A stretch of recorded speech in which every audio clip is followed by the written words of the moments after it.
मेरे प्रतिशोध की अग्नि से तुम्हारे राज्य का हर एक घर राख हो जाएगा।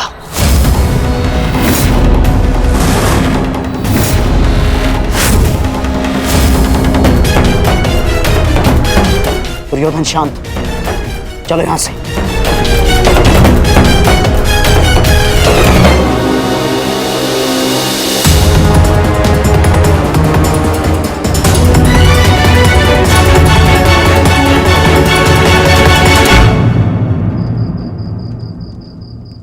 प्रणिपात महाराज।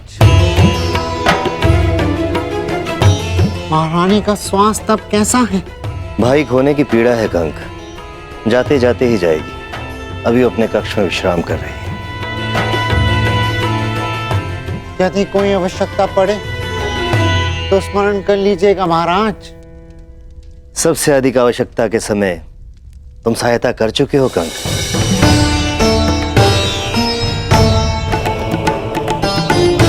तुमने ठीक ही कहा था, मैं कीचक के नहीं संशय के दबाव में था। एक राजा और एक पिता को उसका कर्तव्य स्मरण कराने के लिए धन्यवाद कंक। मुझे मेरा खोया हुआ आत्मविश्वास लौटाने के लिए धन्यवाद।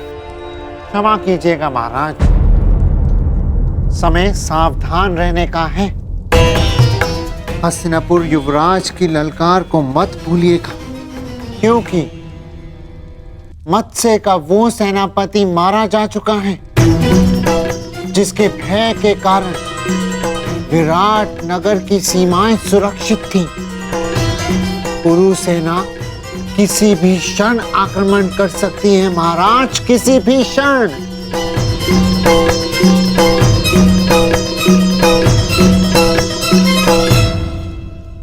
ठीक कहा कंक तुमने, सच में संकट की घड़ी आ गई है। मैं आसक्त हूं और कुमार उत्तर तो अभी स्वयं बालक है। इस संकट की घड़ी में तुम्हें कोई मार्ग दिखाओ।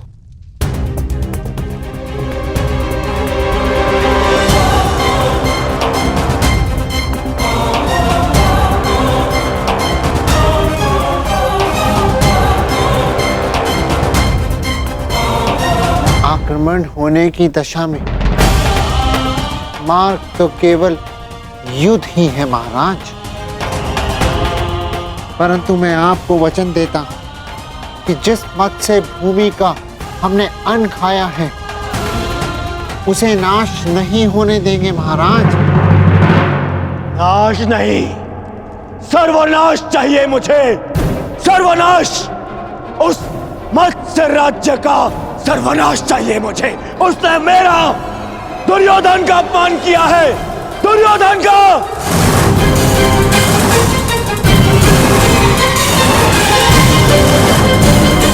उस अपमान का कारण स्वयं तुम हो दुर्योधन। अतिथि की मर्यादा तुमने भंग की है।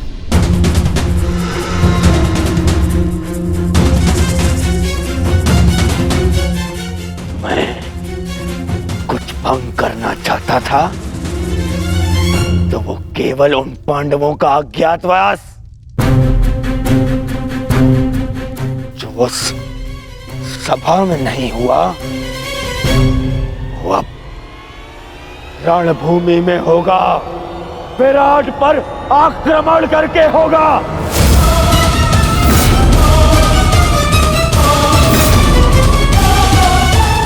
मूर्खता से पूर्ण प्रलाप बंद करो दुर्योधन। केवल इस कारण कि तुम्हें संदेह है कि पांडव वहां थे, हम आक्रमण नहीं कर सकते। नहीं, संदेह नहीं, पूर्ण विश्वास है मुझे।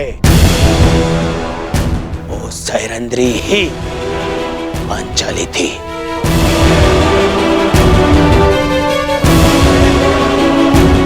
अब मामाश्री से पूछ लीजिए, गण से पूछ लीजिए, वो भी वहां उपस्थित थे।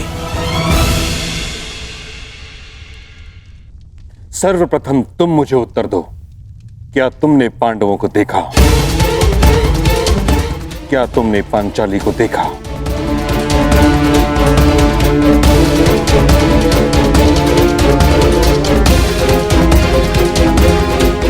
मैं बस देखने ही वाला था।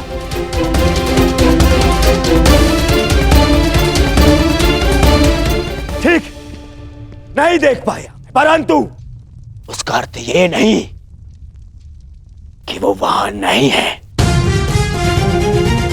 तो अभी बताइए पिताश्री, कीचक जैसे शक्तिशाली का वध और कौन कर सकता है? उसका वध ही इस बात का साक्ष्य है कि भीम वहां उपस्थित था।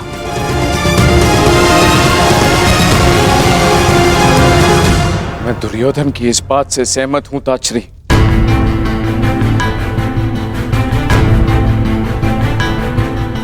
महाराज, कड़ी धूप में हमें आभास होता है कि दूर कहीं जल है, परंतु पास जाने पर ज्ञात होता है कि वह हमारा भ्रम था। वह मृग तृष्णा थी। दुर्योधन भी मृग तृष्णा का रोगी है।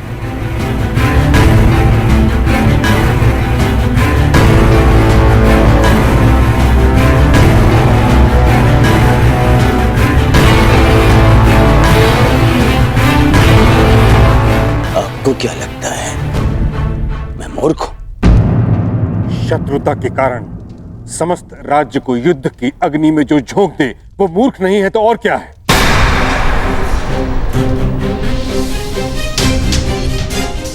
कितनी बार तुम्हें समझाने का प्रयास किया है, परंतु तुम समझने को तैयार ही नहीं हो। पांडवों से बैर के कारण कब तक हस्तिनापुर को कलंकित करते रहोगे तुम? कब तक राज धर्म को दूषित करते रहोगे? अपने संदेह के निवारण के लिए सहस्त्र सैनिकों के प्राण दांव पर लगा रहे हो। अपने संदेह के निवारण के लिए सहस्त्र सैनिकों के प्राण दांव पर लगा रहे हो। क्षमा कीजिएगा महामहिम।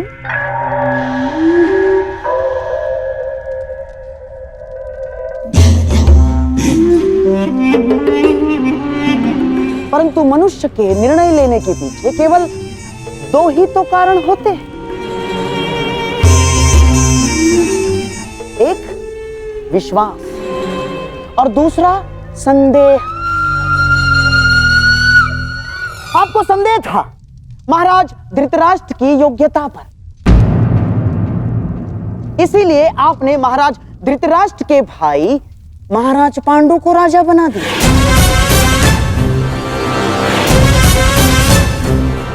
आपको संदेह था कि युद्ध में कर्ण कहीं अर्जुन के प्राण ना ले, अर्जुन को परास्त ना कर दे, इसीलिए आपने हस्तिनापुर का विभाजन भी स्वीकार कर लिया।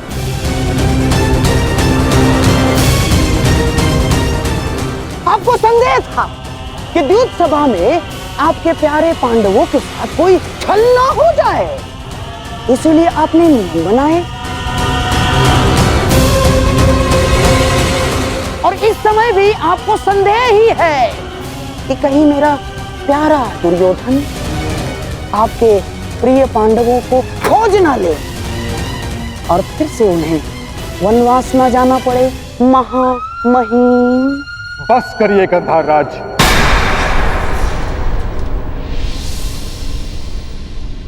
आप ही हैं जो सदैव दुर्योधन का मन कुलुषित करते रहते हैं।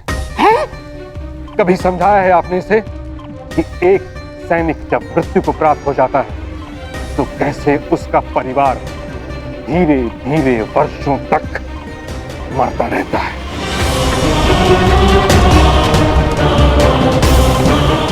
सहस्त्रों सैनिकों के प्राण का कोई मोल है? मुझे मोल नहीं है। मोल है पितामह, है। मुझे कुछ 100 सैनिकों का नहीं, उन लाखों सैनिकों के प्राण का मोल है। यदि ये युद्ध नहीं हुआ तो पांडव प्रस्तुत होंगे और फिर महायुद्ध होगा। ऐसा महायुद्ध जिसमें लाखों सैनिक अपने प्राण गंवाएंगे, फिर लाखों परिवार थोड़ा थोड़ा करके हर दिन मरते रहेंगे।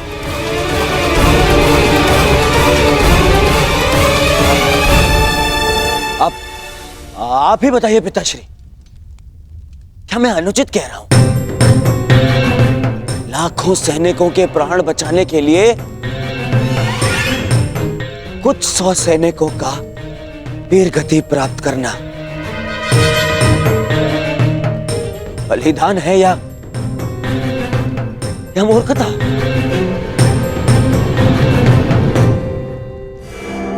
मैं तो कहता हूं कि विराट पर आक्रमण करके पांडवों का अज्ञातवास भंग करना ही नीति है। यही नीति है पितामह।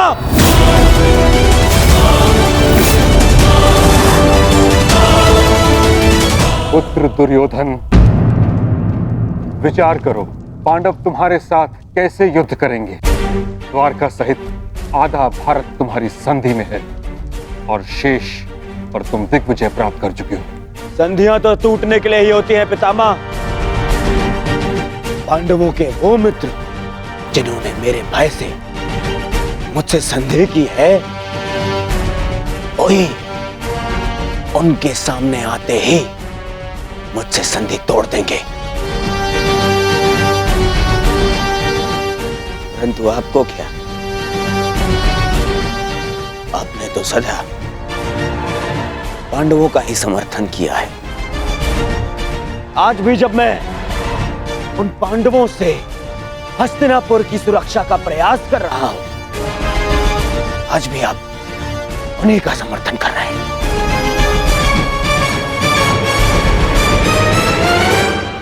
क्या तुम्हें विश्वास है कि पांडव विराट नगर में हैं? उतना ही जितना इस बात पर है कि आप हस्तिनापुर के राजा हैं।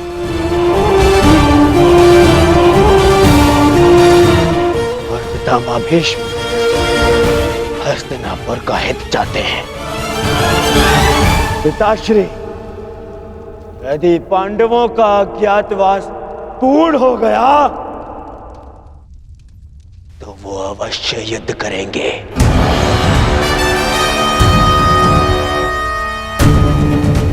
और ये युद्ध महायुद्ध होगा।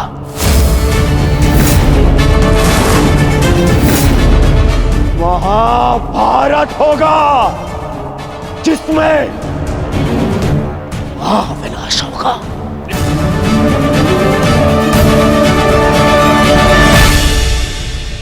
नहीं, मैं ऐसा नहीं होने दूंगा।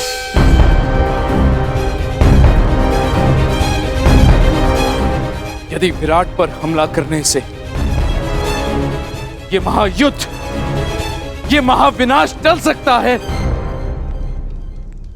तो मुझे पुत्र दुर्योधन का ये प्रस्ताव स्वीकार है।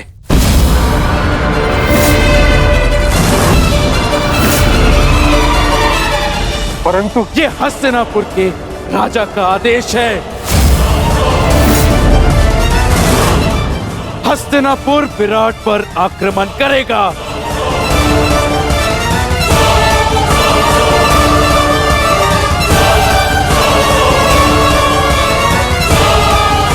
युद्ध की तैयारी हो।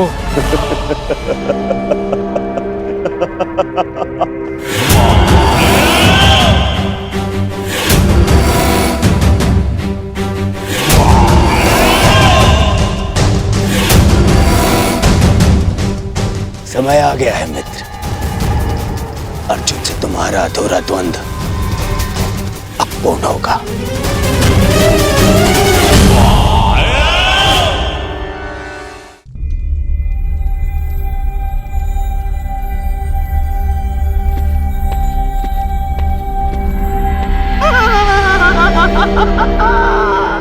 अब तुम बच नहीं सकते मेरे प्यारे भांजे पांडवों।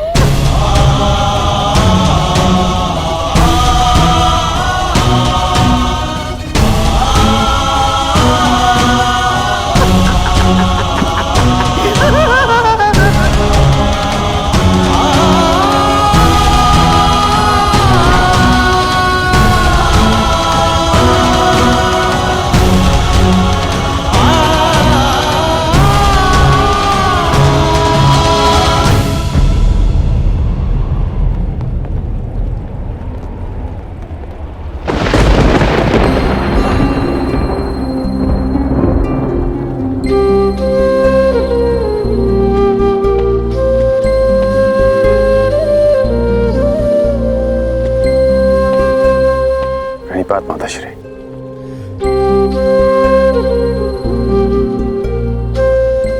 मैं जानता हूं आप आज मुझे विजयी होने का आशीर्वाद नहीं देंगे। मैं आज कुछ देने नहीं, स्मरण दिलाने आई हूं। तुम्हें ज्ञात होगा कि मेरे पुत्र और पुत्रवधू के साथ छल हुआ है। जो इंद्रप्रस्थ के सम्राट थे वो पिछले 12 वर्ष से वन में भटक रहे।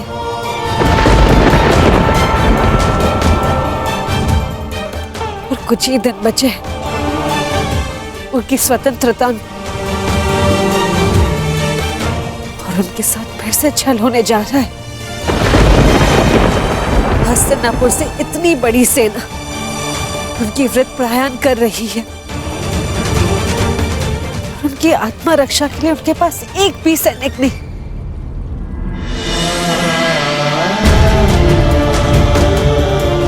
मुझे पूर्ण विश्वास है कि तुम मेरे पुत्रों के साथ एक और अन्याय नहीं होने दोगे। मैं तुम्हें स्मरण दिलाने आई हूँ कि माताश्री,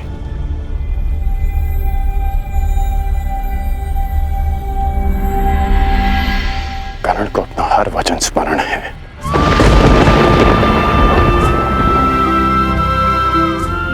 मैंने युवराज दुर्योधन के लिए शस्त्र उठाने का वचन दिया है, तो युद्ध तो मैं अवश्य करूंगा।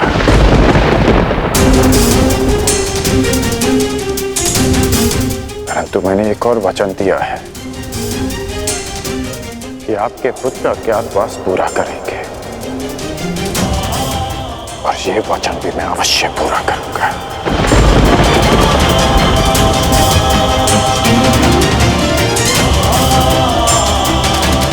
आज्ञा दीजिए माताश्री।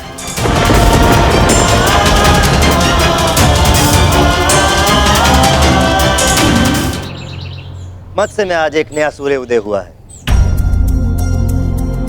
मत्स्य का राजा मैं पहले भी था, परंतु स्वतंत्रता का आभास नहीं होता था मुझे।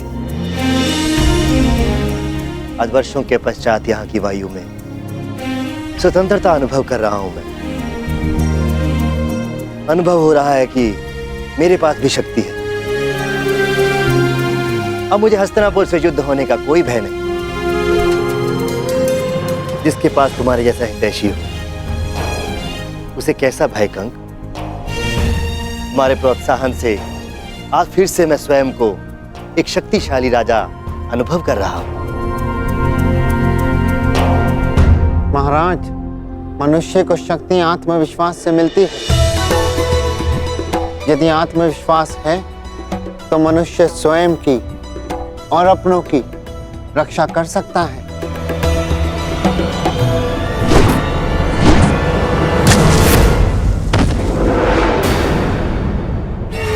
सावधान, आक्रमण हुआ है।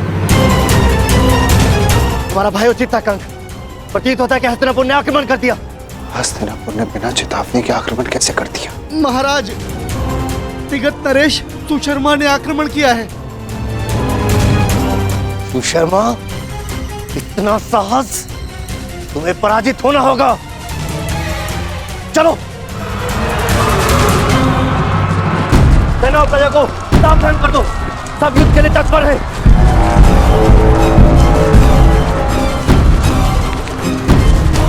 ये जानते हुए भी हिम्मत से दुर्योधन का मित्र राज्य है, सुशर्मा ने आक्रमण का साहस किया। ये तब तक संभव नहीं जब तक उसे किसी बड़ी शक्ति का समर्थन प्राप्त न हो। इसका अर्थ ये सब दुर्योधन ने करवाया।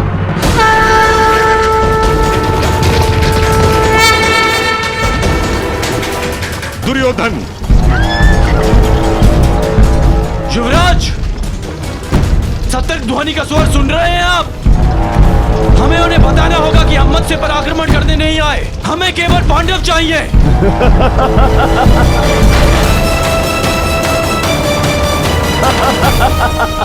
मित्र, उनका सतर्क होना स्वाभाविक है,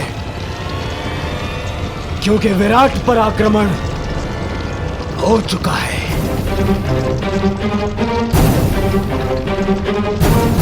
सुशर्मा की सेना दक्षिण छोर से विराट पर पहले ही आक्रमण कर चुकी है।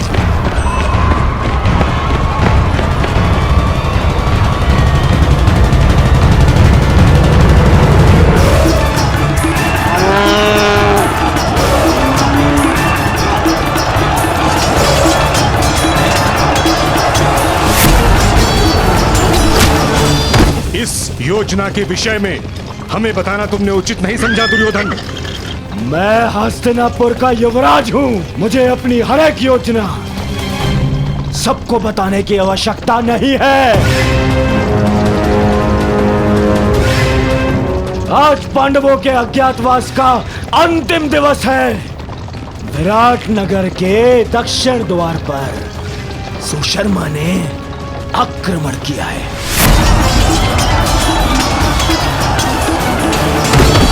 उनका सारा ध्यान विराट के दक्षिण द्वार पर होगा और हम उत्तर दिशा से आक्रमण करके पांडवों को वहीं घेर लेंगे। ये नीति के विरुद्ध है। जो राज्य पहले से ही युद्ध में व्यस्त हो उस पे इस प्रकार आक्रमण करना छल है। ये छल नहीं है, क्योंकि सुशर्मा हस्तिनापुर का ही सहयोगी है। मुझे किसी भी मूल्य पर उन पांडवों को सूर्यास्त से पूर्व पकड़ना है।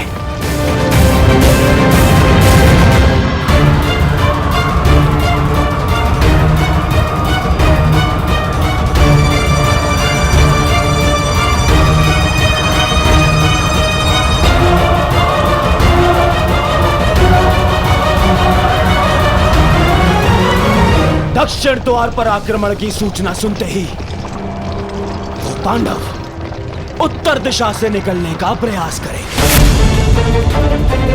उत्तर द्वार उस दिशा में चले। परंतु उन्हें इस बात का भान तक नहीं होगा कि उनका अज्ञातवास भंग करने के लिए हम वहां पहले से ही उपस्थित होंगे, पहले से ही।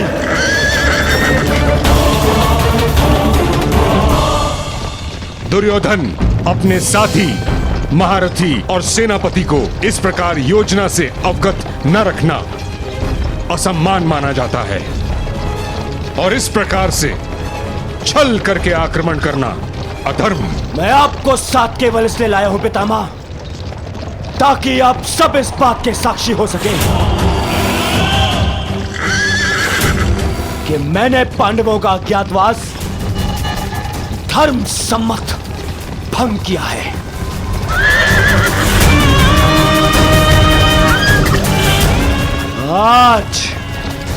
आज वो पांडव यहां से यहीं से वन में जाएंगे अगले 12 वर्ष के वनवास के लिए। चलो सारथी, गति बढ़ाओ, आगे बढ़ो। मामा श्री, आपको अपनी योजना पर विश्वास है ना? मुझे पूर्ण विश्वास है दुर्योधन। पांडव विराट नगर से बाहर निकलने के लिए उत्तरी द्वार का ही प्रयोग करेंगे। देख लेना तुम।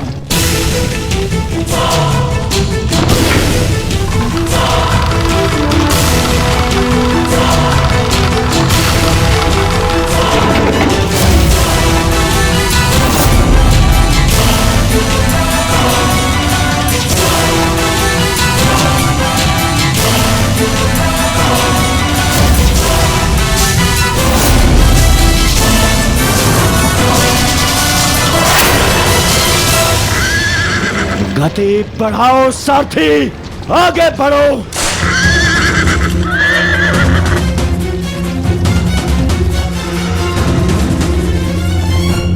बस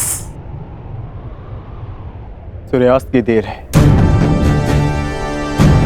उसके पश्चात हमारा अज्ञातवास संपन्न।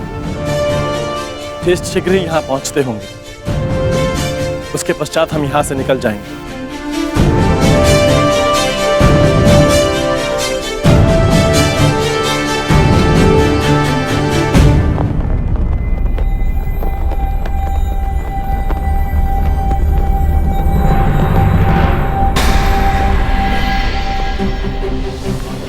मत्स्य ध्वज को हटाया जा रहा है। हमें शीघ्र ही यहाँ से प्रस्थान करना होगा। नहीं,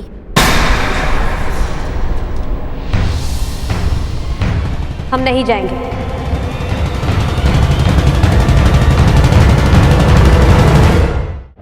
परंतु क्यों? क्योंकि जब हमें 1 वर्ष का अज्ञातवास बिताने के लिए स्थान की आवश्यकता थी, हमने यहाँ पर शरण ली, यहाँ का अन्न खाया है हमने। और आज जब विराट नगर को हमारी सहायता की आवश्यकता है, तो क्या यहाँ से जाना उचित होगा?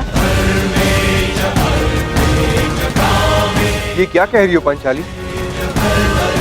वही जो सत्य है और वही जो मैं तुम सबसे कहना चाहता हूं। यदि विराट नगर में हमें छिपने का स्थान नहीं मिलता, तो अब तक हम सब पकड़े जाते और फिर से वनवास काट रहे होते। ये समय विराट राज का ऋण चुकाने का। परंतु ज्येष्ठ, उन्होंने हमें पहचान कर सहायता नहीं की थी, उन्होंने हमें काम पर रखा। तो इस नाते वो हमारे स्वामी हुए और बिना उन्हें सूचित किए हमारा यहां से जाना भी अधर्म है। धर्म?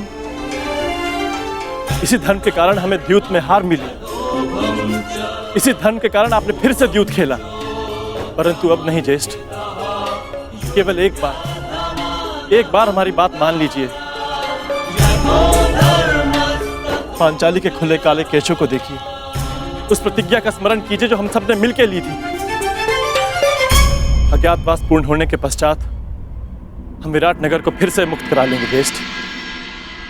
परंतु उस कलंक से स्वयं को कैसे मुक्त करेंगे आर्य, कि अपने सहायक को संकट की घड़ी में अकेला छोड़ाए हम? यदि जाना है तो जाकर एक बार विराट राज से कह देते। उनको बताना पड़ेगा कि हम पांडव, वीर पांडुपुत्र कायरों की भांति जा रहे हैं।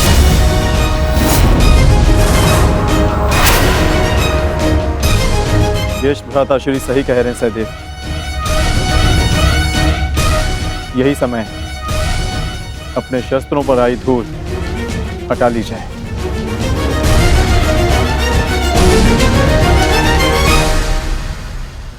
छोड़ो, छोड़ो मुझे, छोड़ो, छोड़ो, छोड़ो मुझे। मैं यहाँ से नहीं जाऊंगी। अपने पिता, अपने नगर को छोड़ के मैं नहीं जाऊंगी। परंतु महाराज को बंधक बना लिया गया है और मेरा कर्तव्य है आपको सुरक्षित स्थान पर पहुंचाना राजकुमारी जी। और मेरा कर्तव्य अपनी जन्मभूमि, अपने नगर की रक्षा करना है। हाँ, मैं भी अपने स्वामी को छोड़कर कहीं नहीं जाऊंगी, चाहे सुशर्मा की सेना हमें बंदी क्यों ना बना ले।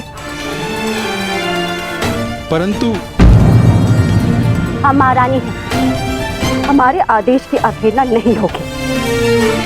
देखा सहदेव, एक बालिका युद्ध के लिए प्रस्तुत है, एक महारानी अपने बलिदान के लिए तत्पर है, और हम यदि योद्धा होकर भी उनका साथ ना दे पाए तो भले ही हम इंद्रप्रस्थ पालें, परंतु कभी भी अपनी आंखों में देख पाने का साहस नहीं कर पाएंगे। आप उचित कहते हैं ज्येष्ठ। अब चाहे 12 वर्ष वनवास में और क्यों न रहना पड़े, हम यहां से नहीं जाएंगे।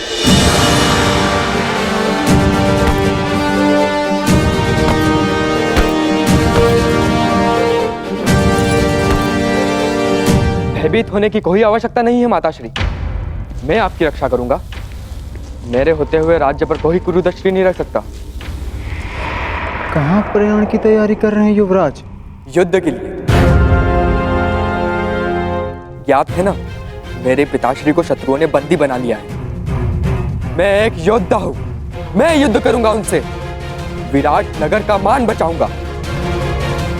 क्षमा चाहती हूँ युवराज, आप अभी बालक हैं। युद्ध कैसे लड़ेंगे? क्यों? संकट के समय में राज्य की रक्षा करना तो युवराज का धर्म है। मेरे पिता मत्स्यराज अभी संकट में है और पुत्र और युवराज होने के नाते ये मेरा कर्तव्य है। निसंदेह युवराज, ये आपका धर्म है, परंतु आपका सुरक्षित रहना भी अत्यंत आवश्यक है।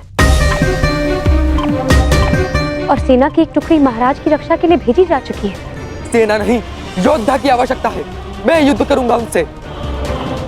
माताश्री, आप ही मुझे बताइए, क्या मेरा जाना अनुचित है? हमारे राज्य पर आक्रमण हुआ है और हम ऐसे ही बैठे रह सकते हैं? तुम उचित कह रहे हो पुत्र, परंतु महारानी की जय हो। नगर के उत्तरी छोर से भी शत्रुओं ने आक्रमण कर दिया है।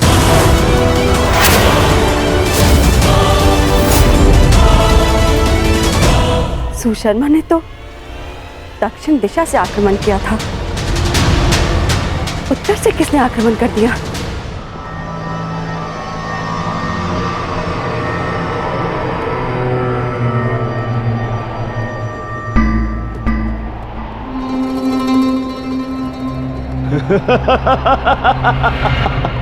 अब कहां छुपेंगे पांडव पुत्र?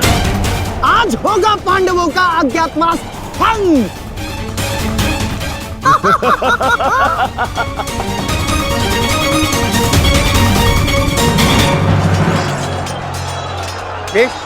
ये तो मवेशी में ले आ रहे हैं। विराट की संपत्ति की रक्षा करना भी हमारा कर्तव्य है। आज्ञा दीजिए ज्येष्ठ।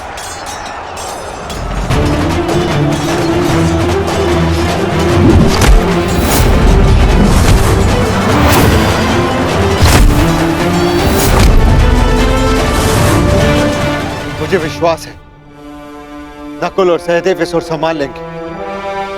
हमें शीघ्र ही विराट राज को खोजकर उन्हें मुक्त कराना होगा। भीम, वो रे विराट राज, शीघ्रता करो। बड़ा विराट राजा बनता था, कीचक ही तुम्हारी शक्ति थी। उसके बिना तू एक बूढ़ा हारा पुरुष है विराट राज।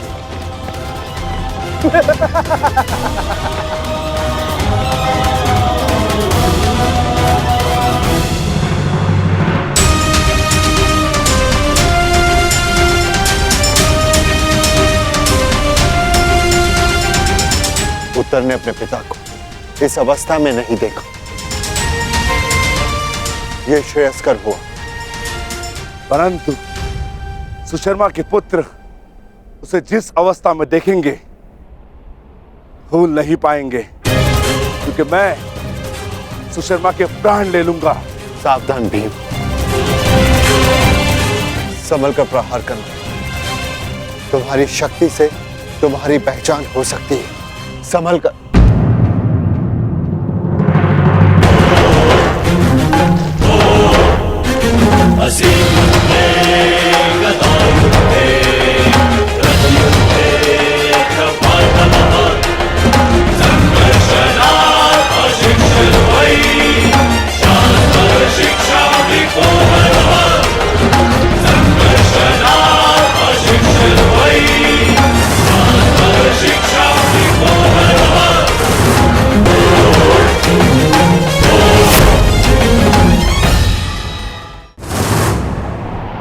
सावधान सुशर्मा, मैं तुम्हें चेतावनी देता हूं कि महाराज को मुक्त कर दो, अन्यथा।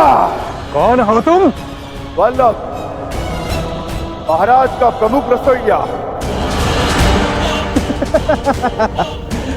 हमारे अभी इतने बुरे दिन नहीं आए कि हम एक रसोइये से युद्ध करें। वैसे अब तुम हमारे लिए भोजन बनाने का अभ्यास कर लो, क्योंकि अब हम यहाँ के नए राजा हैं। सैनिकों, बंदी बना लो इसे।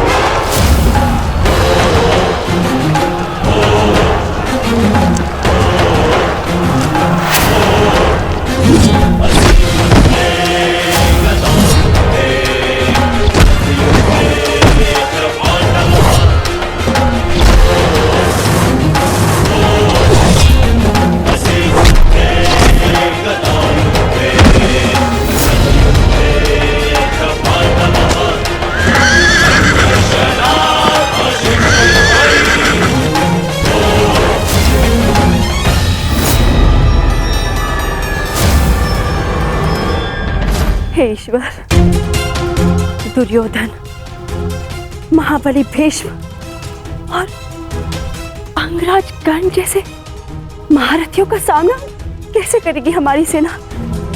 कैसे करेगी? युद्ध का वास्तविक आनंद तो महारथियों के साथ लड़ने में ही आता है माताश्री। अब आएगा युद्ध का आनंद। अब सिद्ध होगा कि आपका पुत्र कितना बलशाली, कितना वीर है। अब आप देखना कैसे मैं महान धनुधारी अर्जुन के भांति अपने बाणों से कौरवों का नाश करता हूं। अत्यंत उत्साही मत बनो पुत्र। क्षमा चाहती हूँ महारानी, परंतु युवराज का कहना उचित है। ये कैसी बात कर रही हो सारंधरी? युवराज अभी बालक है, वो भीष्म और कर्ण जैसे महायोद्धाओं का सामना कैसे कर पाएंगे? कर सकता हूं, परंतु एक समस्या है। एक उत्तम सारथी की आवश्यकता है, अन्यथा उन कौरवों को मैं धूल चटा दूं।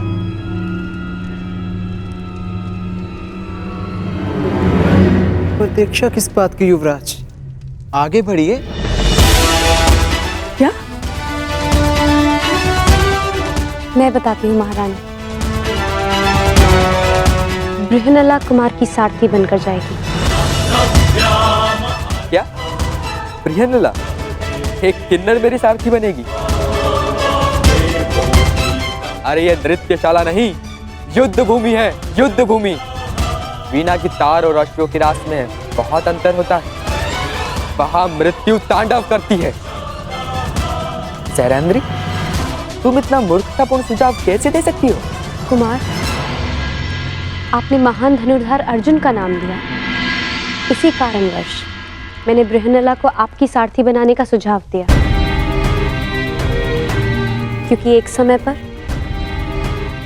बृहनला अर्जुन की सारथी रह चुकी है। क्या? ये अर्जुन के सारथी? विश्वास नहीं होता।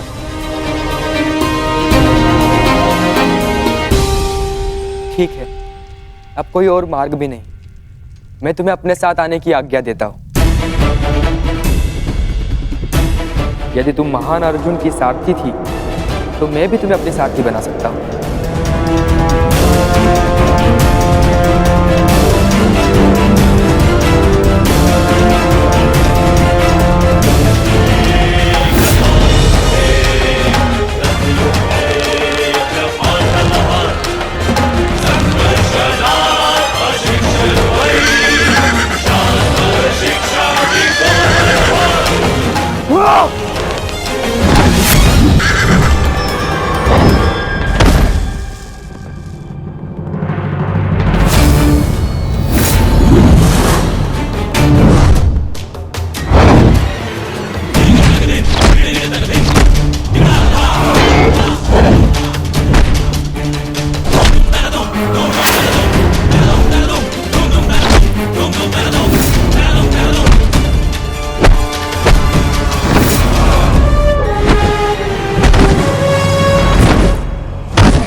क्षमा कर दो, मैं अपनी पराजय स्वीकार करता हूँ, क्षमा कर दो मुझे।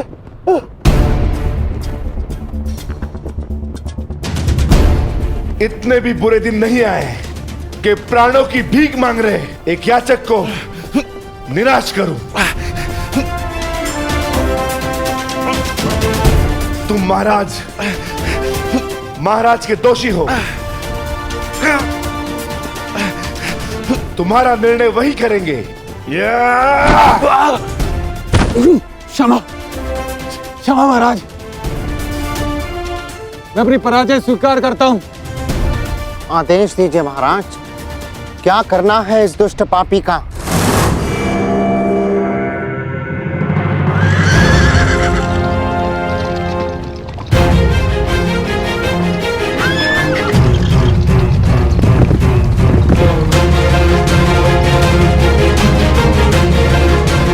बृहन्नला, युद्ध में सारथी का महत्व महारथी से कम नहीं होता।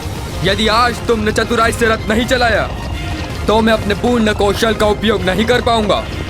मुझे आज महामही भीष्म, महाबली कर्ण और महान द्रोण जैसे महारथियों को परास्त करना है। और ज्ञात रहे, जिस गति से मेरे बाण चले उसी गति से ये रथ चलना चाहिए। जो आदेश युवराज, मैं प्रयास करूंगी कि आपको नाराज ना करूं।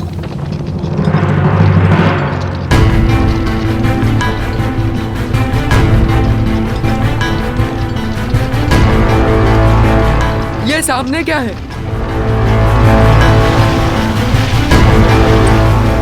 रथ की गति बढ़ाओ बृहन्नला, मुझे स्पष्ट नहीं दिख रहा है।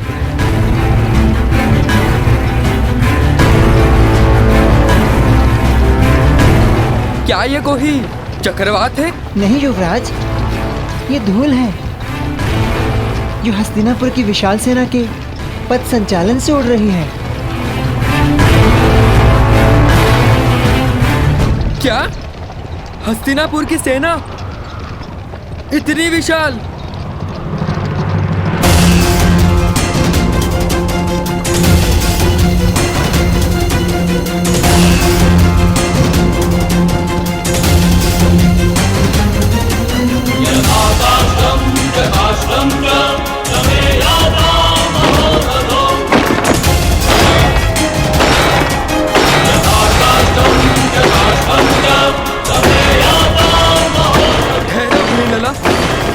मैंने कहा रथ रोको बृहन्नला।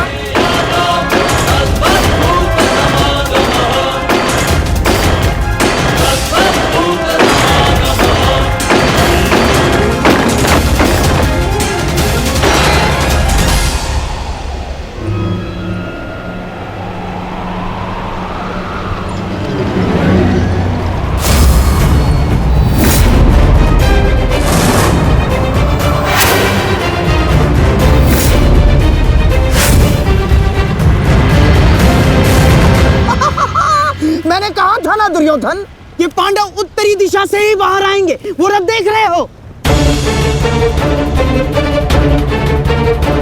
कदाचित उसी रथ में छिपकर भाग रहे हैं भगोड़े। आओ!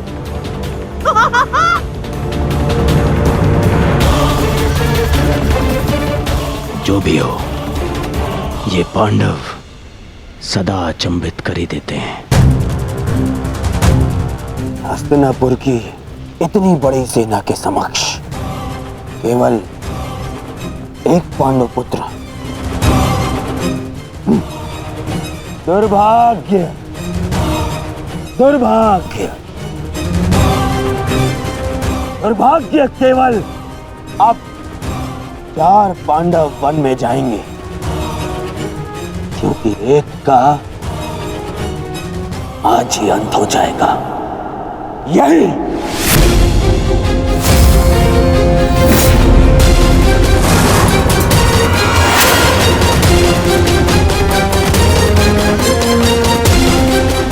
ठहरो सारथी। क्या हुआ युवराज? आपने रोकने के लिए कहा। हाँ, तुम्हें सुनाई नहीं देता? मैंने कहा रथ रोको।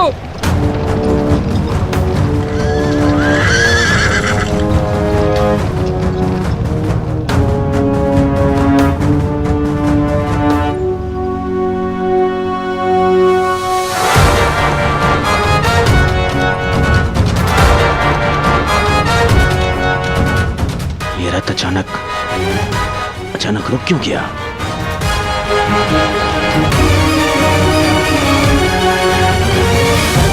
क्या हुआ युवराज?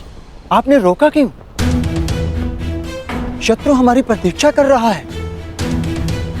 अपने बाणों का स्वाद चखने का सौभाग्य दीजिए उन्हें। तुम मूर्ख हो बृहनला। अरे माना मैं वीर हूं, परंतु इतनी विशाल सेना से युद्ध करना तो आत्महत्या है। देखो, दाएं से बाएं तक जहां दृष्टि जाती है हस्तिनापुर की सेना फैली हुई है। देखो, वो दूर श्रुतिश तक घेर लिया है उन्होंने। बृहनला, मुझे लगता है कि हमें सेना के साथ आना चाहिए। कौन सी सेना युवराज? इस मत्स्य में यदि कोई महारथी शेष है तो वो केवल आप हैं। परंतु इतने महारथियों और इतनी विशाल सेना के समक्ष तो मैं पल भर भी नहीं ठहर पाऊंगा। नहीं, तुम रथ को पुनः महल ले चलो। नहीं युवराज, ऐसा सोचना भी अधर्म है।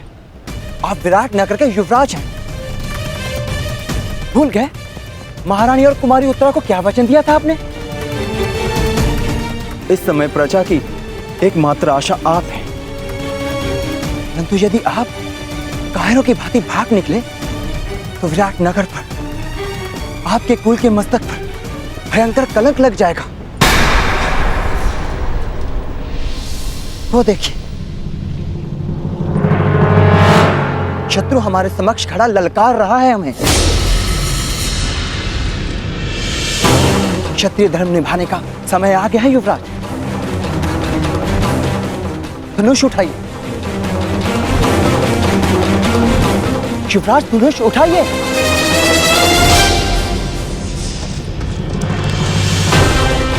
युवराज रुक जाइए, कायरता मत दिखाइए। शत्रु को पीठ दिखाकर भागना एक सबसे बड़ी मूर्खता है। एक योद्धा के लिए सबसे बड़ा पाप है। पाप सह लूंगा, परंतु इस सेना के वाहन नहीं सह पाऊंगा। मुझे नहीं कहलवाना योद्धा, मुझे अपने प्राण अधिक प्रिय है। मैं तुम्हें भागने नहीं दूंगा कुमार, भागने नहीं दूंगा।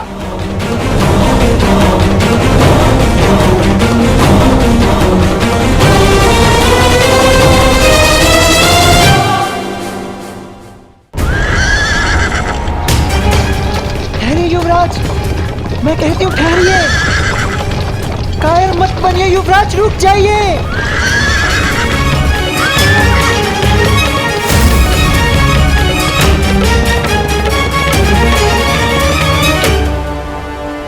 ये कैसे हो सकता है?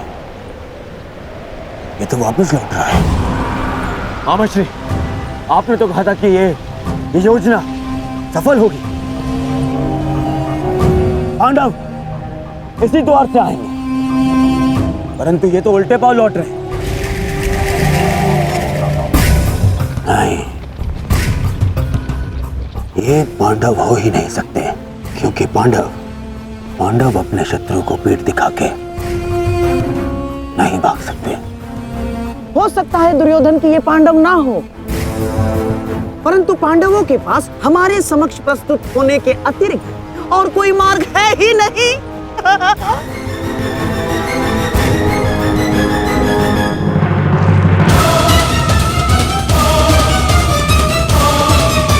आप भाग नहीं सकते कुमार। कोई और मार्ग नहीं है बृहनला।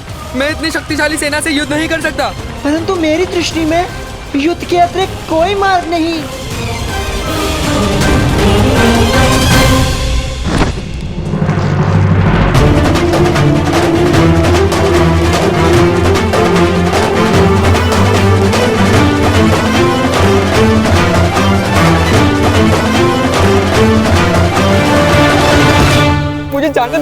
मुझे जाने दो बृहनला।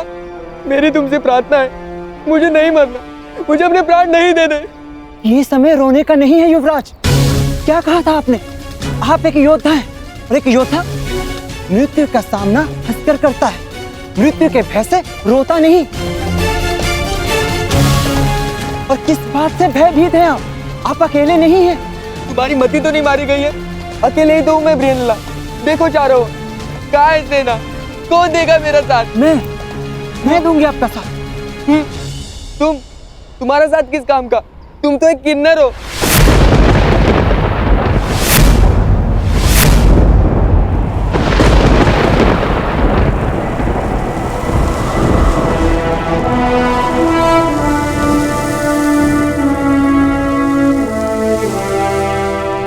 नहीं उत्तर। मैं कौनते अर्जुन,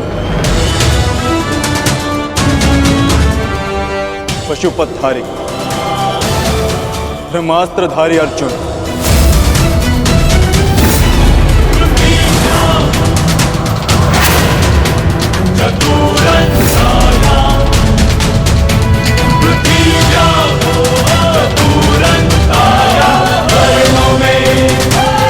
असंभव।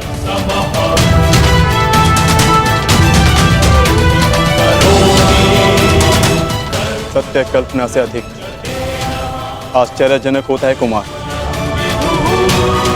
मैं सत्य में अर्जुन और मेरे ज्येष्ठ भ्राता श्री युधिष्ठिर इस समय कंक वेश में तुम्हारे पिता श्री की सहायता कर रहे हैं। और जो तुम्हारा प्रधान रसोइया है वो कोई और नहीं, महाबली शक्तिशाली भीम है। और जो ग्रंथिक तुम्हारी अश्वशाला संभालता है वो मेरा अनुज नकुल। और जो तुम्हारी गौशाला संभालता है कोई तांतीपाल नहीं, मेरा अनुज सहदेव। और तुम्हारी माता की दासी सैरेंद्री, स्वयं, याज्ञसेन, पांचाली। हम पांचों भाई यहाँ अज्ञातवास में, परंतु इस अज्ञातवास में तुम्हें तुम्हारे साहस का ज्ञान कराना कदाचित हमारा प्रारंभ है। महाबली, महाधनुधारी अर्जुन, मुझे क्षमा कर दीजिए महान धनुधारी अर्जुन। मैंने आपका निरादर किया, मुझसे भूल हुई।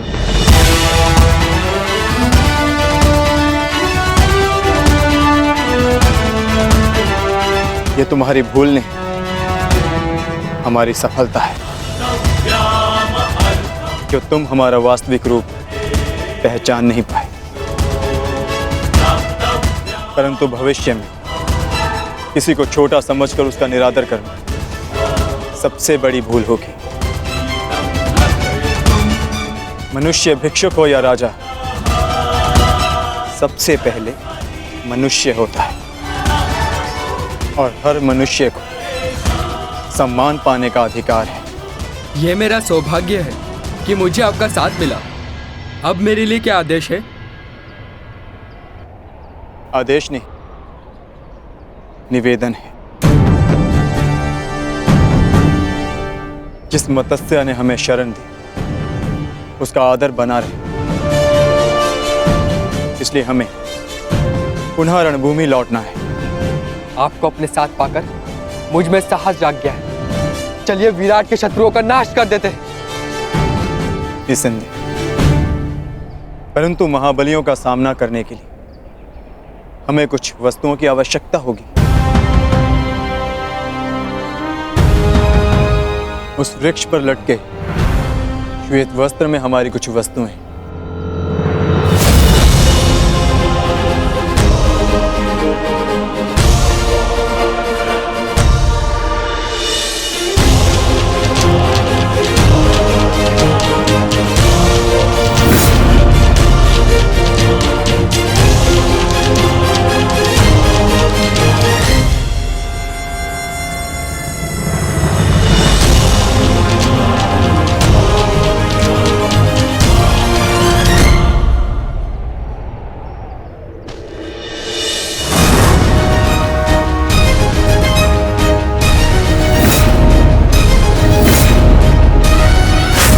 अब समय हो गया है, हमें रणभूमि में लौटना होगा।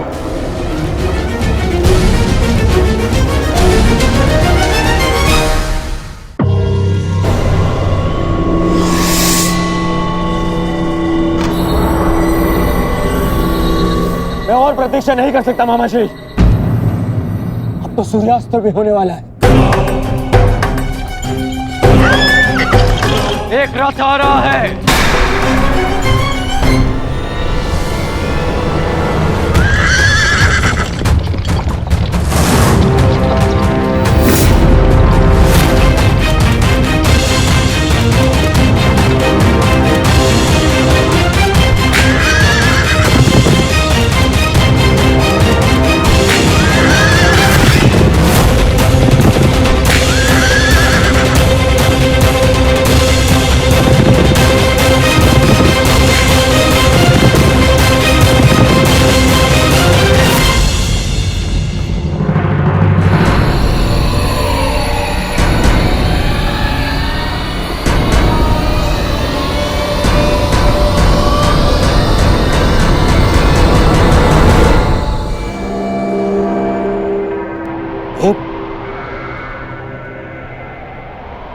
तो एक स्त्री है। स्त्री है? ये तो प्रेरणा है।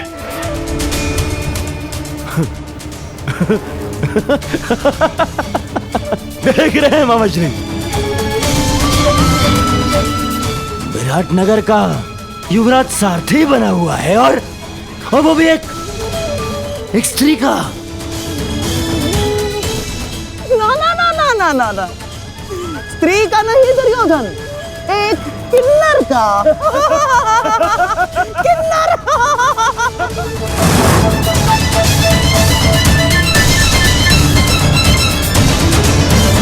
ऐसे तुमसे युद्ध करना मेरा और हसनैनापुर के मान का अपमान है, परंतु फिर भी मैं बता दूं कि मैं यहां विराटनगर से युद्ध करने नहीं आया।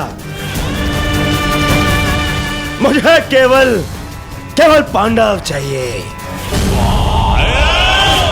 मार्ग से हट जाओ।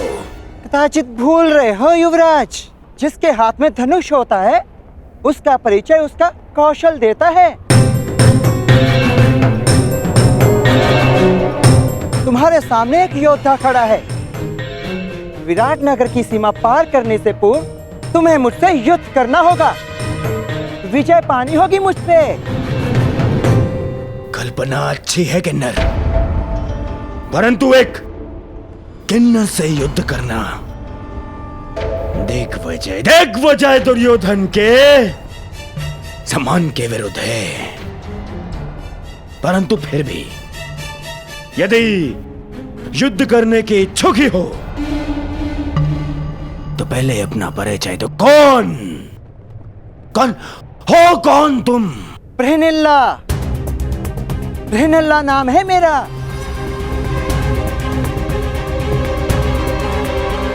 अब तक तो कुमारी उत्तरा की संगीत शिक्षिका थी, परंतु इस समय विराटनगर की रक्षिका हूं मैं। द्वंद्व से पूर्व महान महारथी भीष्म और महान आचार्य द्रोण को मेरा प्रणाम।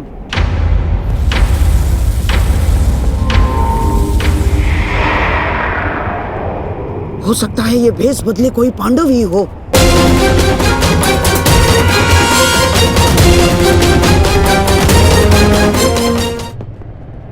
दुर्योधन, मुझे लगता है ये स्त्री पांडवों में से ही कोई एक है। क्या कह रहे हैं मामा श्री? हाँ दुर्योधन, तुम सोचो ना, जब से हमने विराट पर आक्रमण किया है पांडवों में से कोई एक नहीं दिखा, कोई नहीं।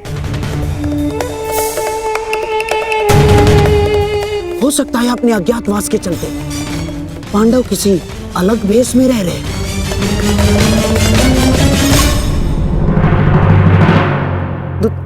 दुर्योधन, मुझे पूर्ण विश्वास है कि ये पांडवों में से ही कोई एक है। तुम मेरी बात मानो, ये वही है। यदि तुम किसी भी प्रकार इससे ये उगलवा सको तो पांडवों का अज्ञातवास भंग समझो। दुर्योधन, यदि हमने ये सिद्ध कर दिया कि ये पांडवों में से ही कोई एक है और स्त्री बनकर हमारे साथ छल कर रहा है, तो हम पुनः पांडवों को 13 वर्ष के लिए वनवास भेज देंगे।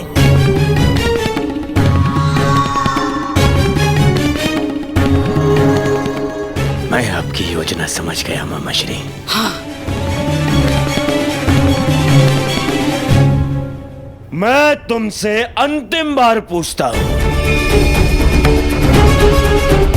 क्या तुम मेरी सेना से युद्ध करने के लिए तत्पर हो? रथ पर बैठकर धनुष हाथ में लेकर निश्चित रूप से संधि तो नहीं करने आई मैं हस्तिनापुर से।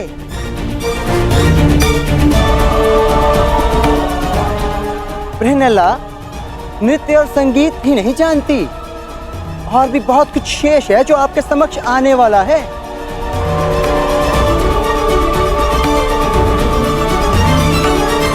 देवी, हम पहले ही बता चुके हैं, हम यहाँ युद्ध के लिए नहीं, केवल पांडवों के लिए आए हैं।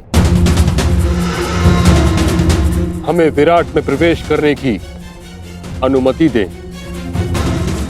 बस पितामह, अब आप एक किन्नर के समक्ष गिड़गिड़ाएंगे। आक्रमण!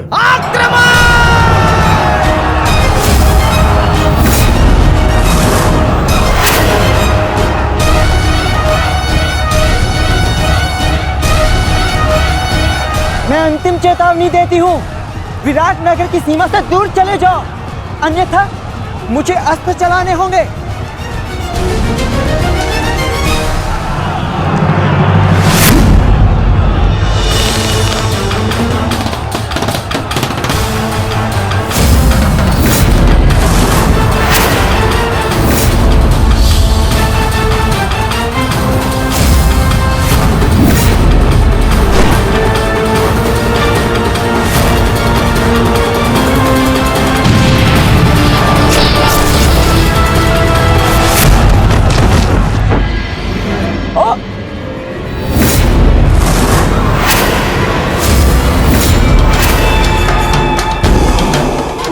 असंभव।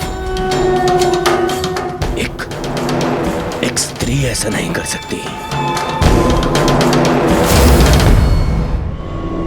और ऐसा धनुर कौशल अब एक बाण से मेरे सैकड़ों सैनिकों का वध कर दिया। वध नहीं किया युवराज, इन्हें केवल निष्क्रिय किया है। एक ही बाण से इतने सैनिकों पर ऐसा प्रहार करना कि उनके प्राण न जाएं, ये केवल गहन साधना और वर्षों के परिश्रम से ही संभव है। ये कोई साधारण योद्धा नहीं युवराज। तो तुम भी वही सोच रहे हो जो मैं सोच रहा हूं।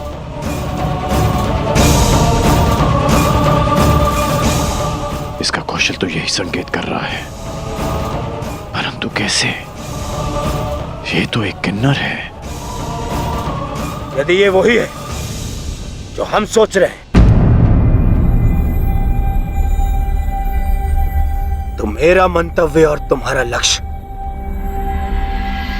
आज एक साथ पूर्ण होंगे। बहुत गर्व है ना अपनी सैन्य शक्ति पर दुर्योधन, परंतु इन निर्दोष सैनिकों के प्राण क्यों गंवा रहे हो?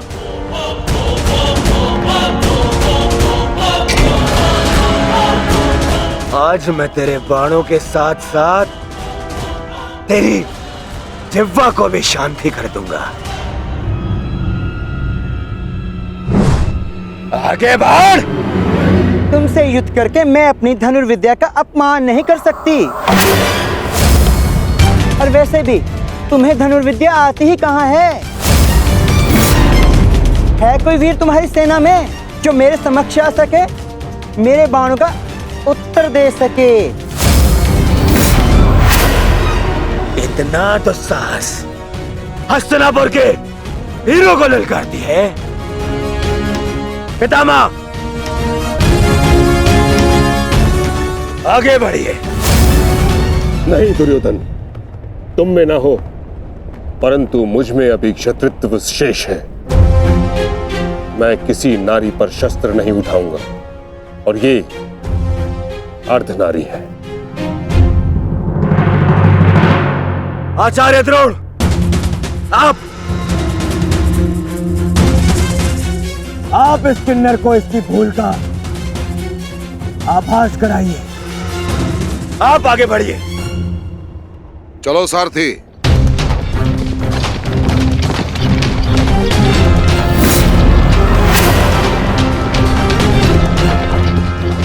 ये कैसी परीक्षा है माता, जिसने मुझे लक्ष्य भेदना सिखाया, वही मेरे समक्ष लक्ष्य बनकर खड़ा है। विश्व का श्रेष्ठ धनुर्धर बनने की क्षमता है तुम में।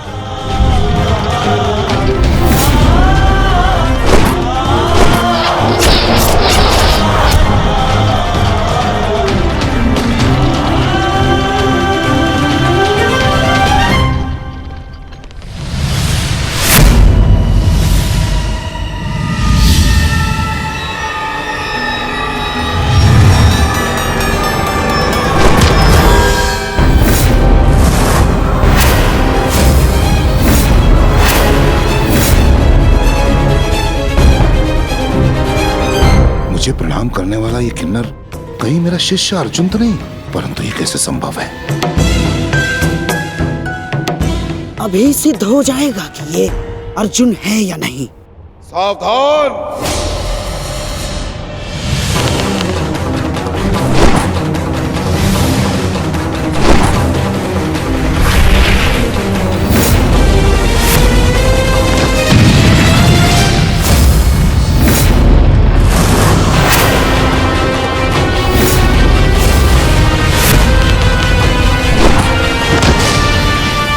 आचार्य!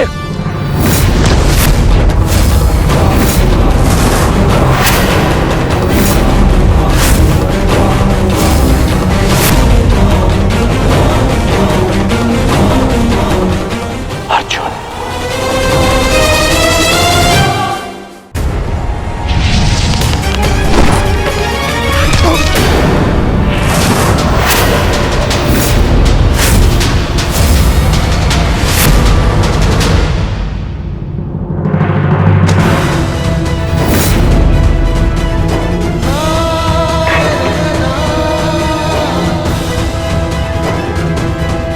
सारथी, आचार्य का रथ लौटा लो।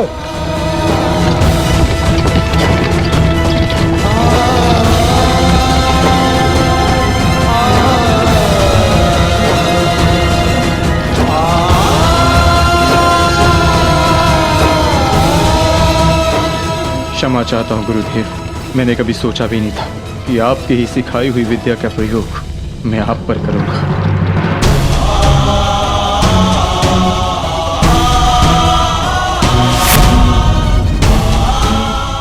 अर्जुन, तुम ऐसी मूर्खता क्यों कर रहे हो?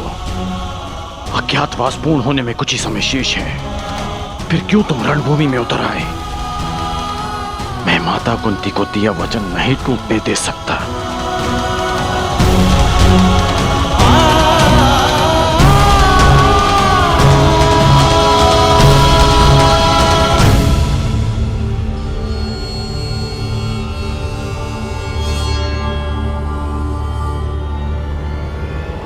दुर्योधन, समय निकलता जा रहा है। हमें शीघ्र ही इस पांडव को पराजित करके इसका वास्तविक रूप सामने लाना होगा दुर्योधन। और यदि ये पांडव ना हुआ तो?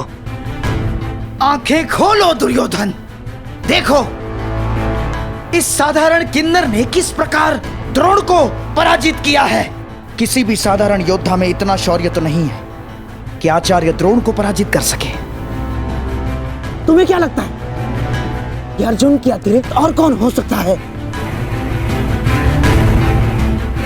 पहचानने का प्रयास करो इसे। तुम दोनों ने एक ही साथ, एक ही स्थान पर, एक ही गुरु की छत्र छाया में अभ्यास किया है। अपनी आंखों से इसे धनुर्विद्या सीखते हुए देखा है तुमने। पहचानो इसे, कौन है ये?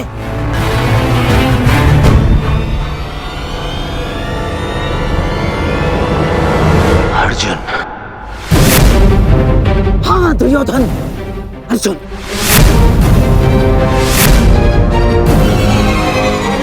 अब तुम्हें कैसे भी करके इसका वास्तविक रूप पितामह के सामने लाना है, और उसके लिए तुम्हारे पास केवल एक अस्त्र उपाय है।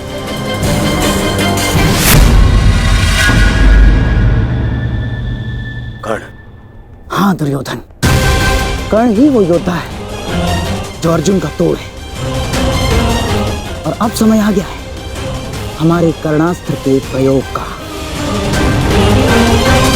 मित्र कर्ण, ये कोई साधारण योद्धा नहीं है। मैं चाहता हूं कि तुम इसका गर्व भंग करो।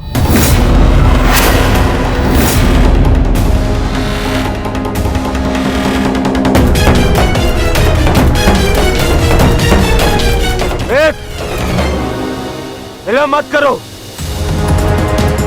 हमारे पास में समय कम है। देखो सूर्यास्त होने वाला है।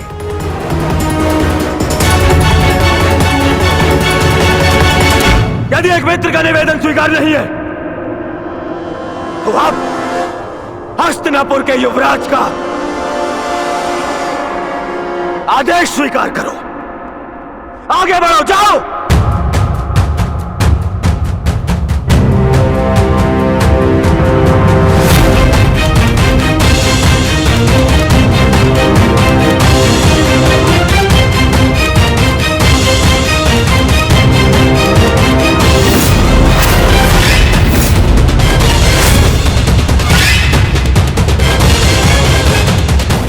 अब आएगा युद्ध का आनंद। आज पूर्ण होगा वो अधूरा द्वंद्व।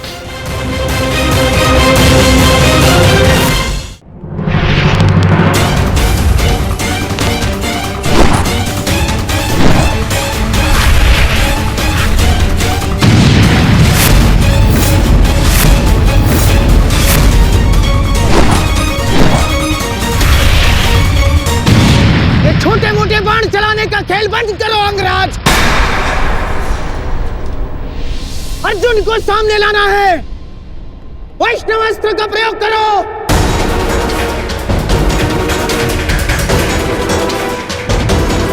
मैं वैष्णवास्त्र प्रयोग नहीं कर सकता। समझते क्यों नहीं हो अंगराज? इस धरती पर केवल एक ही महायोद्धा है जिसके पास पशुपतास्त्र है, और वो है अर्जुन। और यदि इसने पशुपतास्त्र का आह्वान किया तो इसका अज्ञातवास तो भंग हो जाएगा, और पशुपतास्त्र तभी सामने आएगा अंगराज जब उसके समक्ष महाशक्तिशाली वैष्णवास्त्र का प्रयोग होगा।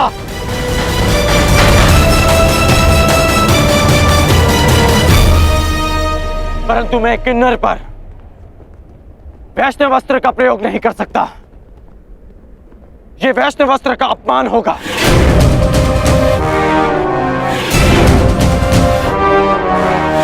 और वैसे भी ये अस्त्र बहुत शक्तिशाली है। तो हमारे सामने खड़ा योद्धा कौन सा कम है अंगराज? देखा नहीं, बात ही बात में उसने हमारे सैनिकों को कैसे धूल चटा दी। और तुम्हारा युद्ध कौशल हम कई बार देख चुके हैं, परंतु अब कौशल इसी में है कि समय बचा लिया जाए। समझे तुम? मैं मामा श्री की बात से सहमत हूं कर्ण।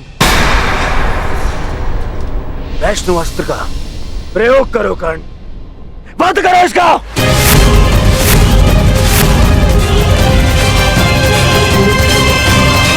दुर्योधन, अब इस अर्जुन के पास केवल दो ही विकल्प है।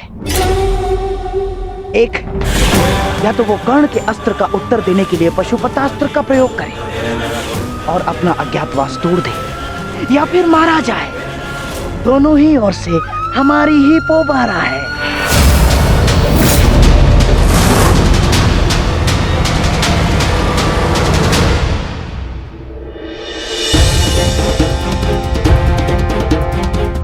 बस कुछ क्षण और, सूर्यास्त होने के साथ साथ यह अज्ञातवास भी अस्त हो जाएगा।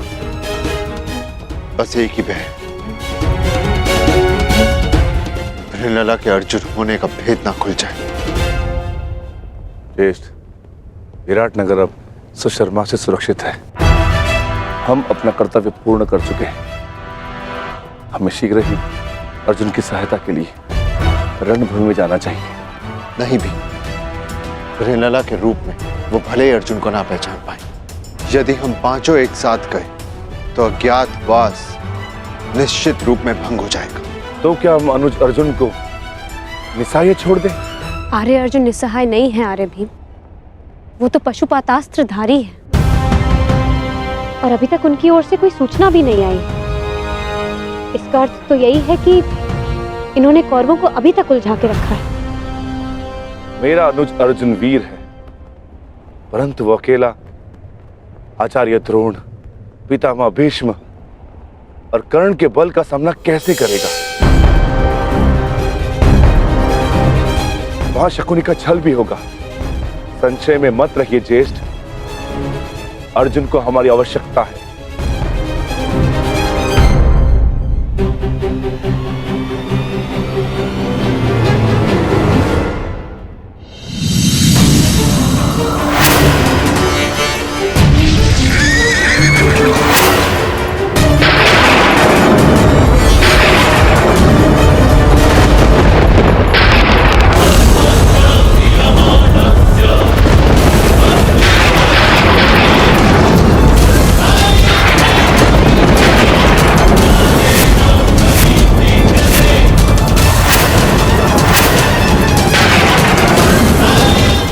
वैष्णवास्त्र, कर्ण वैष्णवास्त्र संधान कर रहा है।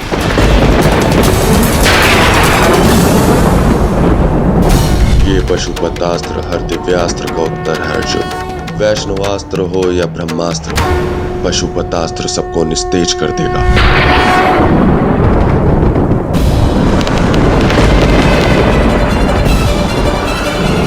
यदि मैंने पशुपतास्त्र का प्रयोग किया तो सबको ज्ञात हो जाएगा कि मैं ही अर्जुन हूँ, और यदि प्रयोग ना किया तो मेरी मृत्यु निश्चित है, और साथ ही मेरे भाइयों का जीवन भी संकट में आ जाएगा।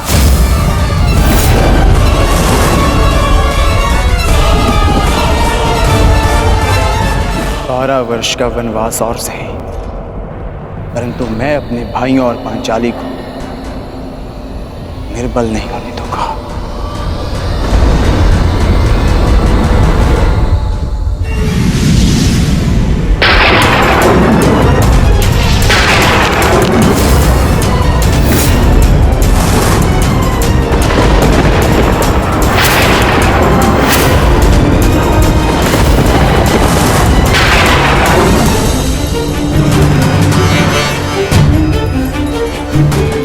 वर्ष का वनवास और सही, परंतु मैं अपने भाइयों और पांचाली को निर्बल नहीं होने दूंगा।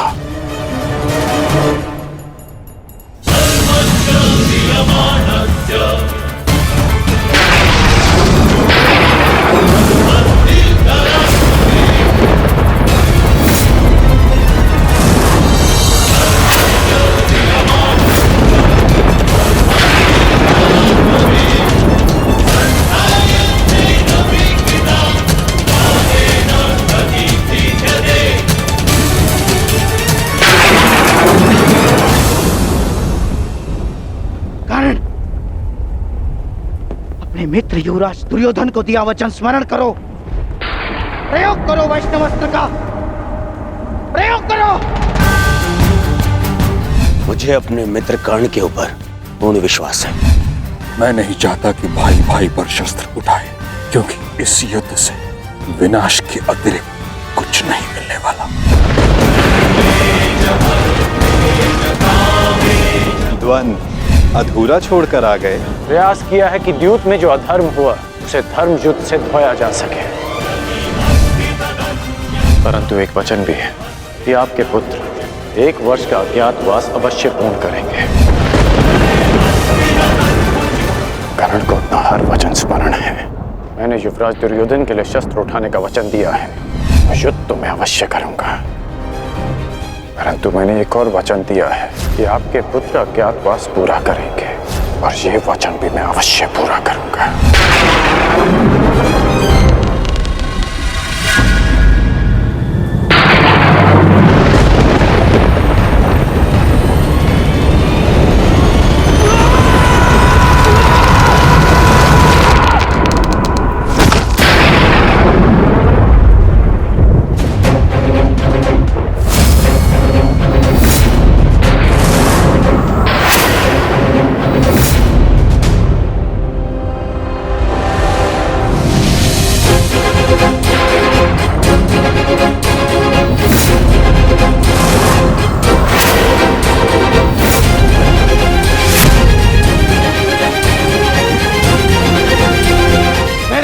की प्रत्यंचा टूट गई है बृहन्नला।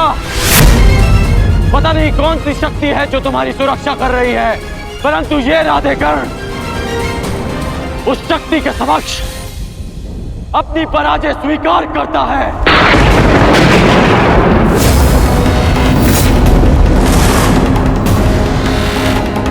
क्षमा कीजिएगा युवराज, परंतु मैंने आपको अपना दिया वचन और हस्तिनापुर के लिए अपना उत्तरदायित्व पूर्ण करने का प्रयास किया,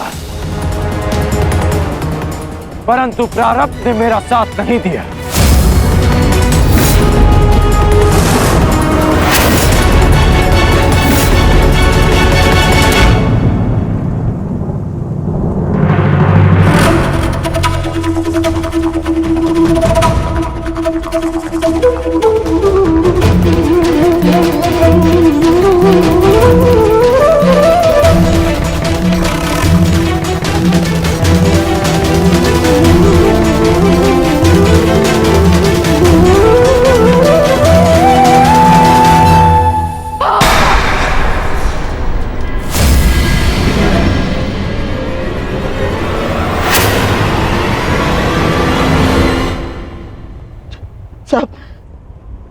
व्यर्थ गया।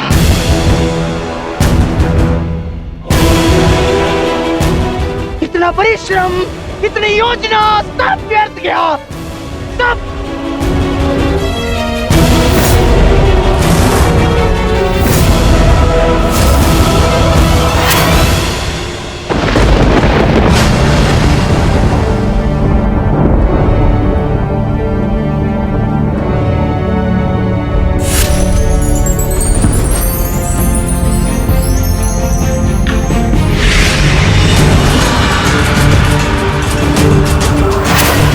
अर्जुन, अर्जुन,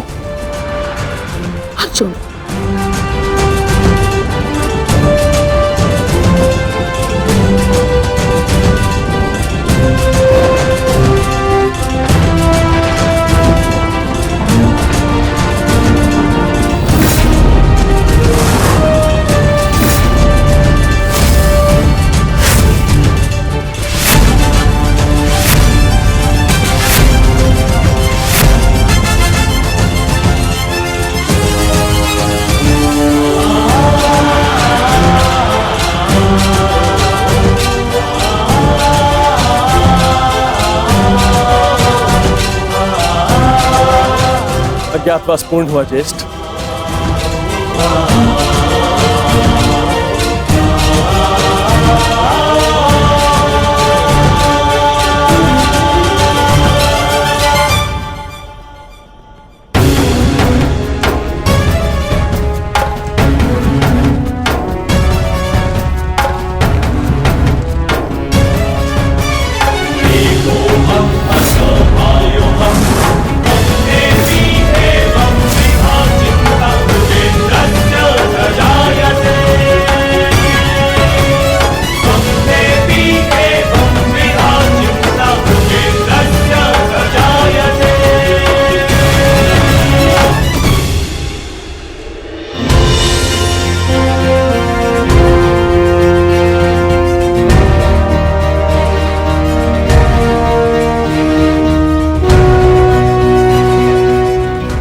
के अनुसार हमने 12 वर्ष का वनवास और 1 वर्ष का अज्ञातवास पूर्ण कर लिया है पितामह।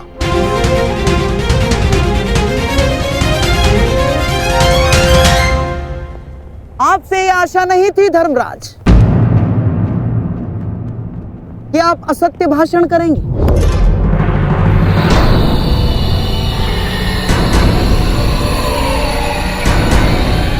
कैसा असत्य? ज्येष्ठ भ्राताश्री ठीक कह रहे हैं, हमारा अज्ञातवास पूर्ण हो चुका है। नहीं प्रिय अर्जुन, सभी नियमों का पालन नहीं हुआ है।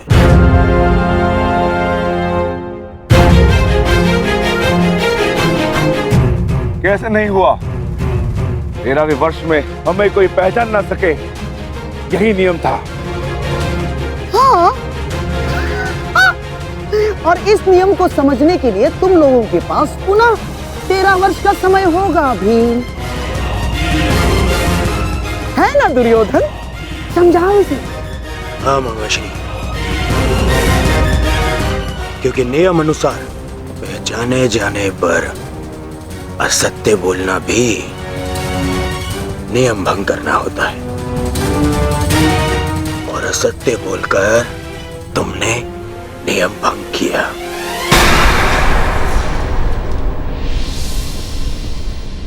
क्या सत्य कहा हमने? अपने अनुज से पूछो युधिष्ठिर। क्यों अर्जुन, जब मैंने तुमसे तुम्हारा परिचय पूछा तो क्या कहा था तुमने? बृहनल्ला नाम है मेरा।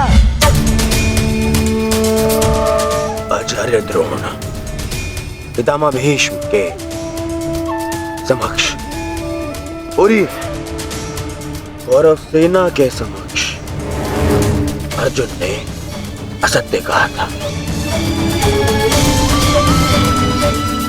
अपना नाम बृहनला बताया था, अपने आप को किन्नर बताया था।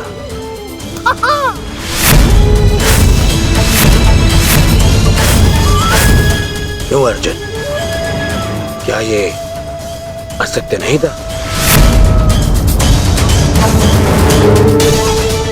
आपने भी तो सुना था पितामह। बोलिए पितामह, अर्जुन ने ऐसा नहीं कहा था? हाँ, अर्जुन ने असत्य कहा था।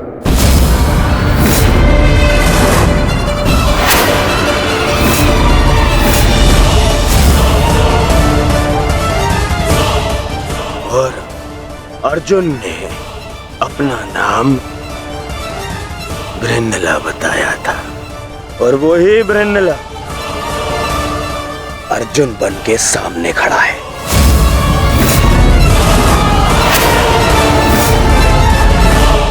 अर्थात अज्ञातवास भंग माना जाता है।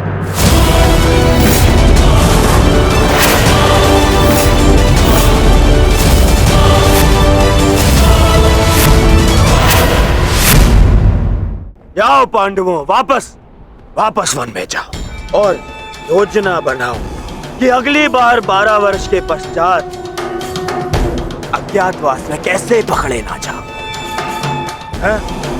जाओ जाओ जाओ जाओ। नहीं दुर्योधन, अज्ञातवास भंग नहीं हुआ है दुर्योधन। मैंने कोई असत्य नहीं बोला और ना ही मैंने कोई नियम भंग किया है। जो तुम्हारे समक्ष खड़ा है वो अर्जुन है, पुरुष है, परंतु जिससे तुम्हारी सेना युद्ध कर रही थी वो बृहन्नला थी, एक किन्नर। देव अप्सरा देवी उर्वशी ने मुझे शाप दिया था, इसलिए 1 वर्ष तक मुझे किन्नर बनकर रहना पड़ा। परंतु आज सूर्यास्त के पश्चात वो शाप पूर्ण हुआ। अब मुझे अपना वास्तविक रूप प्राप्त हुआ। अब आप बताइए पितामह, क्या मैंने असत्य कहा? क्या अज्ञातवास भंग हुआ? नहीं अर्जुन, तुमने कोई असत्य नहीं कहा और ना ही तुम्हारा अज्ञातवास भंग हुआ।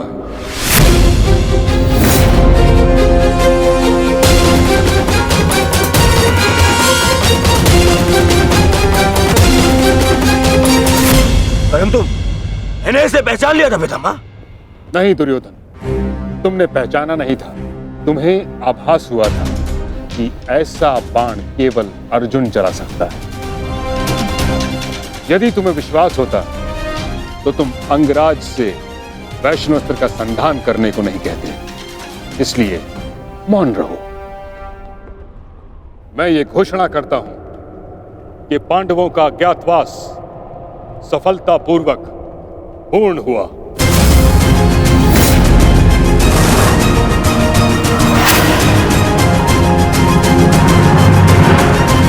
नहीं नहीं मानता मैं। नहीं इनका अज्ञातवास पूर्ण हुआ है और न ही मैंने इनका राज्य लौटाऊंगा। अब जो भी निर्णय होगा वो युद्ध से होगा। हम पुनः अवश्य मिलेंगे युधिष्ठिर, रणभूमि में। स्मरण रखना दुर्योधन, हमने कभी युद्ध नहीं चाहा। तुमने हमें इस युद्ध में धकेला है और अब यदि आर्यव्रत के भाग्य में युद्ध ही है तो ठीक है, जो युद्ध होगा अवश्य होगा। यदि न्याय और नीति के लिए हम वनवास भोग सकते हैं तो न्याय की स्थापना के लिए हम युद्ध भी अवश्य कर सकते हैं।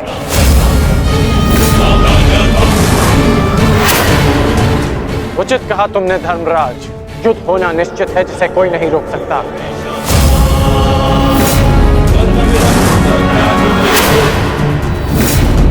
अज्ञातवास पूर्ण होने का सुख कुछ ही दिनों तक रहेगा धर्मराज। हमने बिन 13 वर्षों को यूं ही नहीं काटा है कर्ण। जानता हूं, परंतु आप ये नहीं जानते कि इन 13 वर्षों के समाप्त होने की प्रतीक्षा आपसे अधिक मैंने की है। हर पल मैंने युद्ध की तैयारी की है धर्मराज।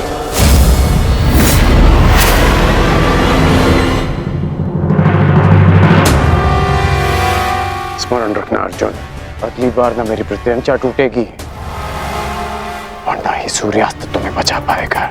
तुम भी स्मरण रखना, अगली बार वैष्णव अस्त्र का उत्तर पशुपतास्त्र से मिलेगा।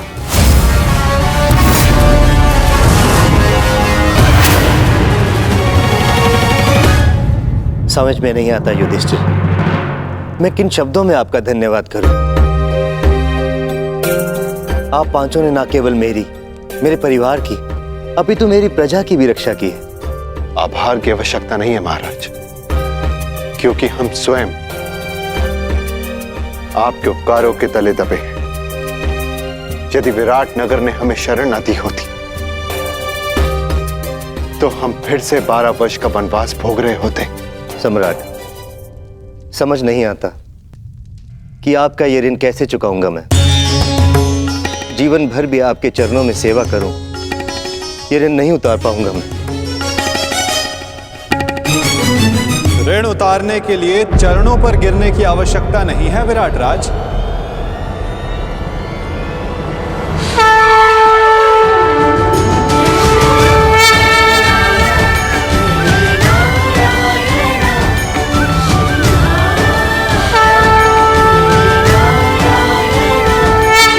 वासुदेव,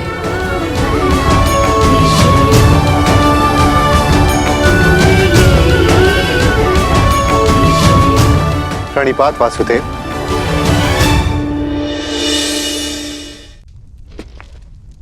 आपकी समस्या है कि आप पांडवों का ऋण कैसे चुकाएं, और उस समस्या का हल मेरे पास है विराट राज।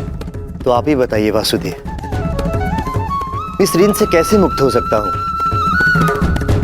क्या करूं कि ये मेरा मंतव्य पूर्ण हो? पांडवों का अज्ञातवास पूर्ण हुआ कैसे? कैसे? इसका अर्थ जानते हो शकुनी? इसका अर्थ यह है कि पांडव लौटेंगे और अपना अधिकार मांगेंगे।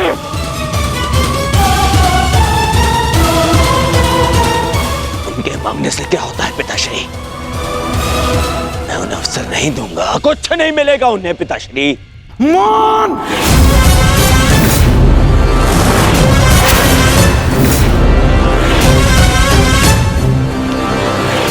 मान रहो दुर्योधन, मान! हर बार राजसभा में बड़ी बड़ी बातें करते हो, वचन देते हो और हर बार मुंह की खाकर लौटते हो तुम। हस्तिनापुर से सेना ले जाते समय क्या कहा था तुमने? कि पांडवों का अज्ञातवास भंग करके लौटूंगा।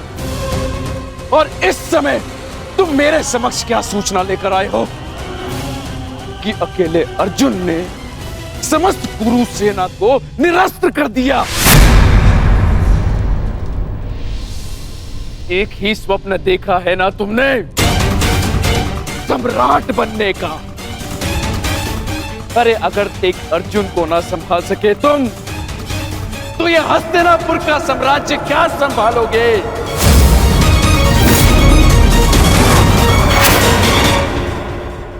महाराज की जय हो। महाराज, विराट नगर से आपके लिए संदेश आया है।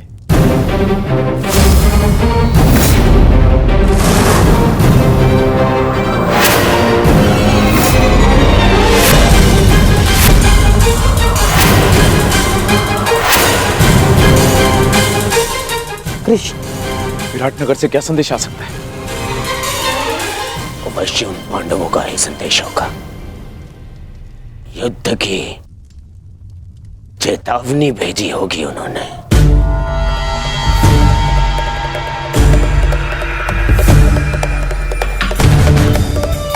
संदेशा पढ़ो शकुनी।